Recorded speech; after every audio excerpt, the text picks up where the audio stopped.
तथागत गौतम बुद्ध ने अपने जीवन का एक विलक्षण को साझा करते हुए चारों कुमार युवकों को बताया कि जब सत्य की खोज में 10 साल बिताने के बाद भी मैं अपने मन को समझ नहीं पाया तो बहुत निराश हो गया था।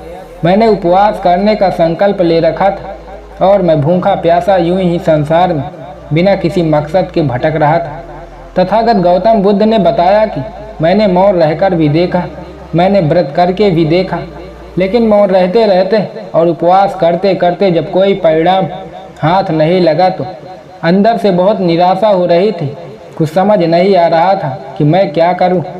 अकेले में बैठकर रोया करता था। फिर एक दिन जब अंदर का घड़ा पूरा भर गया तो मैं एक पहाड़ी पर पहुंच गया। मैंने सोच लिया था कि अब मैं आत्महत्या कर लूँगा और वहां पहुंचकर मैंने पाया कि मैं अंदर से कितना कमज़ोर हूँ और वहां पर मैं चीख चीख कर रोने लगा। आसमान में बिजली कड़क रही थी, तेज बारिश हो रही थी और मैं वहां पर चीख रहा था। लेकिन कुछ ही समय बाद कुछ चमत्कारिक घटित हुआ। मेरा मन एकदम शांत हो गया, जैसे घड़ा खाली हो गया हो, और जिस आनंद को मैं मौन रहकर प्राप्त नहीं कर पाया था वो मैंने चीख चीख कर प्राप्त कर लिया था। और तब मुझे एक सीख और मिली। मुझे पता चला कि बाहर से मौन होने से कुछ नहीं होता, अंदर से चुप होना पड़ता है। कई बार मन पर बहुत ज़्यादा तनाव हो जाता है, मन बोझ के तले दब जाता है, मन का घड़ा पूरा भर जाता है। ऐसी परिस्थिति में अगर आदमी चुप रहता है तो वह तो अपने बोझ के तले ही दबता रहेगा, उसका आंतरिक विकास नहीं हो पाएगा। ऐसी परिस्थिति में आदमी को चुप नहीं रहना चाहिए, उसे अपने मन का बोझ हल्का करना चाहिए, किसी अपने से अपने मन की बात साझा करनी चाहिए।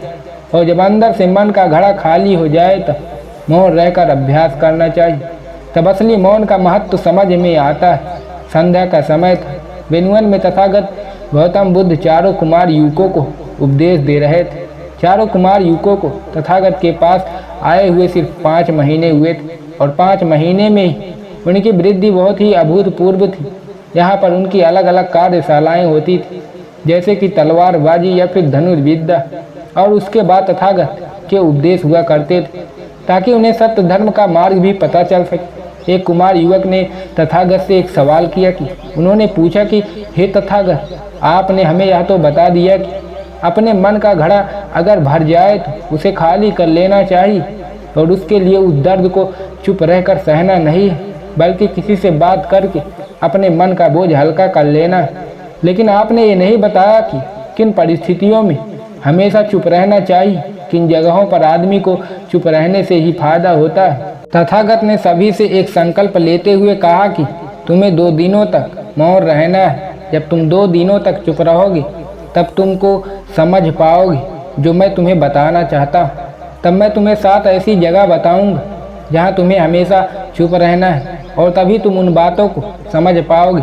लेकिन याद रखना, चुप रहने का संकल्प सिर्फ तुम्हें पता है, किसी को मत बताना कि तुम चुप रहने का संकल्प ले रखे हो। 2 दिनों तक चुप रहने का संकल्प लेकर वो वापस अपने आश्रम में लौट आते हैं। लेकिन अगली सुबह आश्रम में आयुर्वेदिक खान पान पर विद्यार्थी में तर्क वितर्क होने वाला था, जिसमें चारों कुमार युवकों ने भी हिस्सा ले रखा था। तर्क वितर्क शुरू हो चुका था, लेकिन कुमार युवकों ने तो चुप रहने का संकल्प ले रखा था।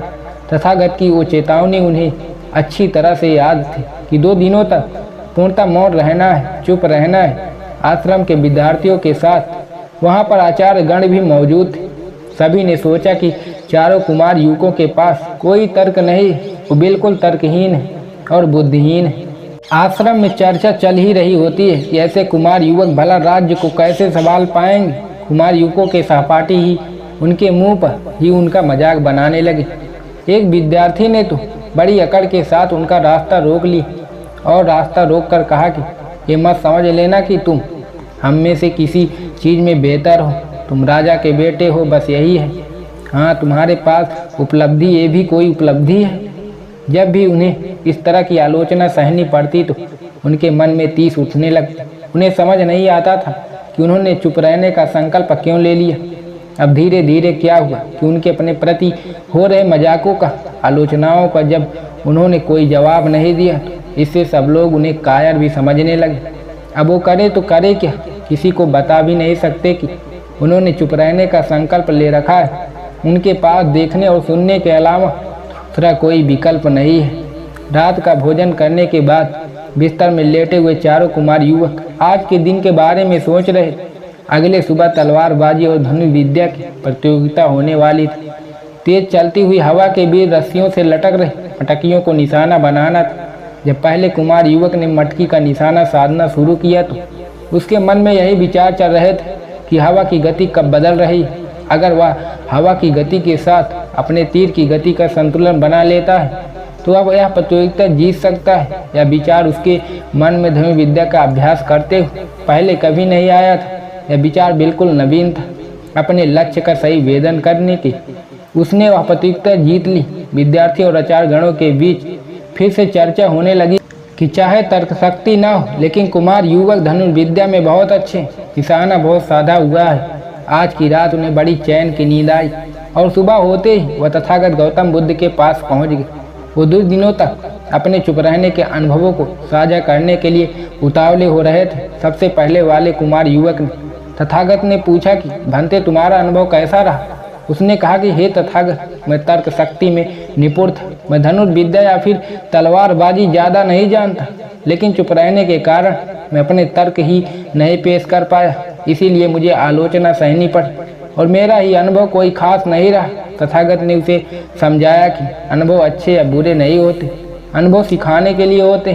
तुमने अपने अनुभव से क्या सीखा? जब वो इसका जवाब नहीं दे पाया तो तथागत ने उसका उत्तर दिया। तथागत ने बताया कि जहाँ पर हमारी योग्यता का सवाल हो, जहाँ पर हमारी योग्यता परखी जा रही हो, वहाँ पर चुप रहना आपकी आलोचना का कारण बनता है। कोई सेठ अगर सामान बेचने का व्यापार करता है तो उसे अपने सामान के बारे में बताना ही पड़ेगा। ऐसी जगह पर अगर वो चुप रहेगा तो उसे नुकसान सहना पड़ेगा। इसी प्रकार अगर वो अपने सामान को भूलकर किसी दूसरी चीज़ के बारे में चर्चा करने लगे तो वह भी उसकी आलोचना का कारण होता है। भंते, तुमने साफ कहा कि तुम्हें धनुर्विद्या या फिर तलवारबाजी नहीं आती।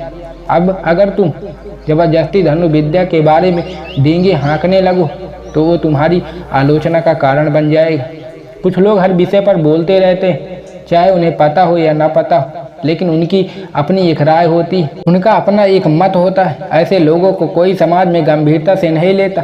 इसीलिए उसी विषय पर बोलो जिस पर तुम्हें ज्ञान हो, जिसके बारे में तुम्हें अनुभव भी हो।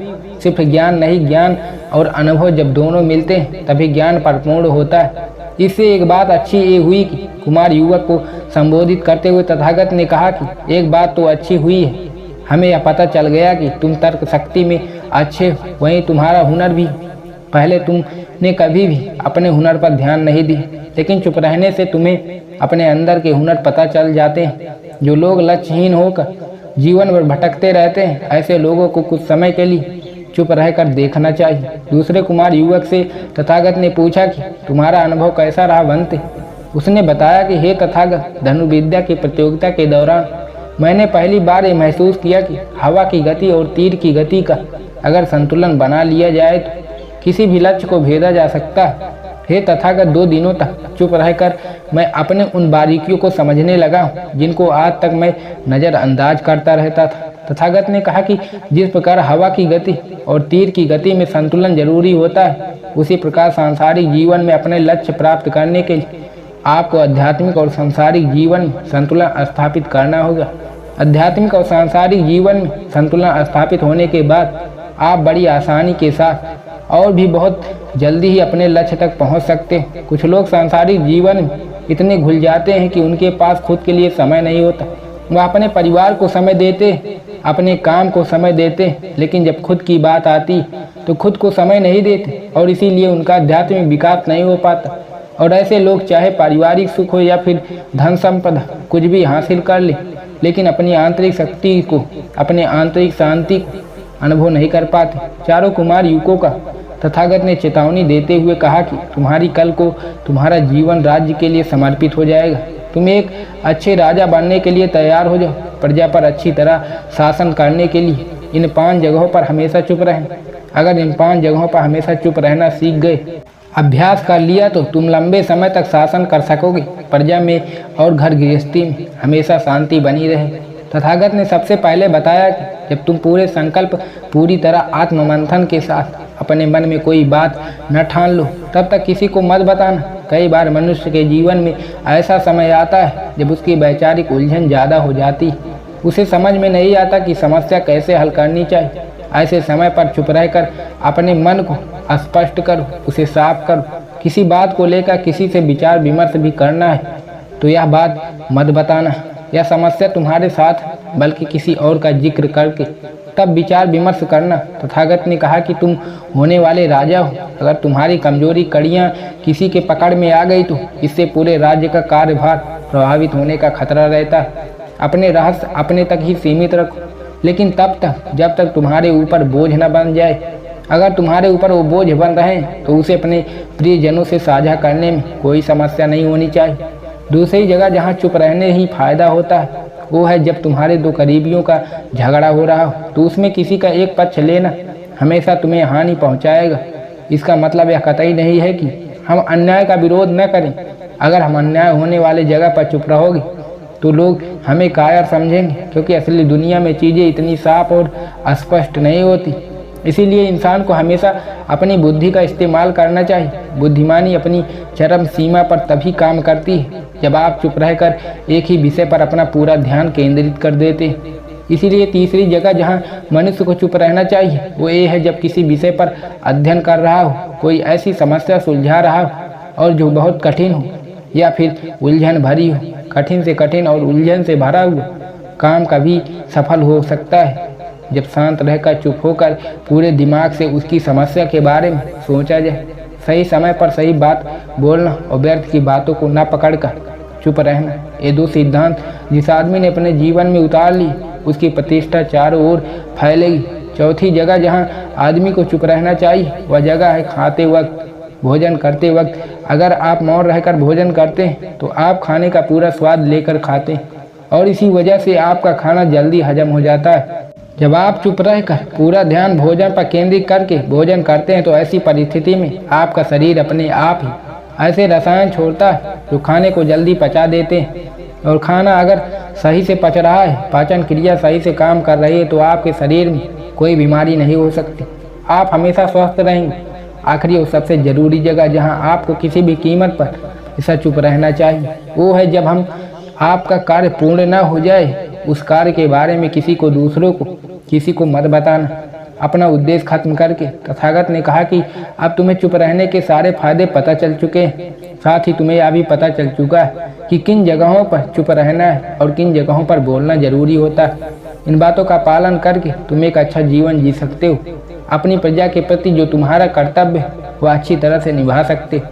और ये कहकर तथागत वहाँ से प्रस्थान कर जाते हैं। तथागत के जाने के बाद चारों युवक अपने आश्रम में वापस लौट आए चारों युवकों को ये समझ आ चुका था कि चुप रहना कितना जरूरी है और साथ में ये भी समझ चुके थे कि कहाँ पर चुप रहना है, कहाँ पर बोलना है। चारों युवक आपस में बातचीत करके खाना खाया करते थे, लेकिन आज रात का वो खाना बिल्कुल चुप रहकर खा रहे थे और धीरे धीरे उन्हें प्रकृति की वो बारीकियाँ नजर आने लगी जो पहले कभी नहीं देख पाते थे। अब वो दूसरे युवकों की तरह अनर्गल बातें नहीं किया करते थे और ऐसा भी नहीं था कि वो दूसरों से दूरी बना रहे थे। वो उतनी ही बात करते थे जितनी ज़रूरत होती थी और समय के साथ उनका आंतरिक सौंदर्य बढ़ने लगा। और जब उनका आंतरिक सौंदर्य अपने चरम सीमा पर पहुंच गया तो वह बाहर के सौंदर्य को भली भांति महसूस कर पा रहे थे और उन सौंदर्य का आनंद पाकर उनकी आंखों में आंसू आ गए थे। ये आंसू आनंद से परिपूर्णता के थे। आज उन्हें ये एहसास हुआ कि पृथ्वी कितनी सुंदर रंगों से भरी हुई, यहाँ पर कितना सौंदर्य है। और धीरे धीरे ये चारों युवक बड़े हो गए और उसके बाद इन्हें राज्य सौंप दिया गया। आने वाले अनेक वर्षों तक इन्होंने अपने राज्य पर ध्यान का प्रचार किया, सत्धर्म का मार्ग सबको बताया। आज उन्हें ये एहसास हो रहा था कि अच्छी शिक्षा का कितना महत्व होता है। तो दोस्तों, कैसी लगी ये वीडियो पसंद आई हो तो वीडियो को लाइक और चैनल को सब्सक्राइब जरूर करना। तो मिलते हैं अगली वीडियो, अपना ख्याल रखें।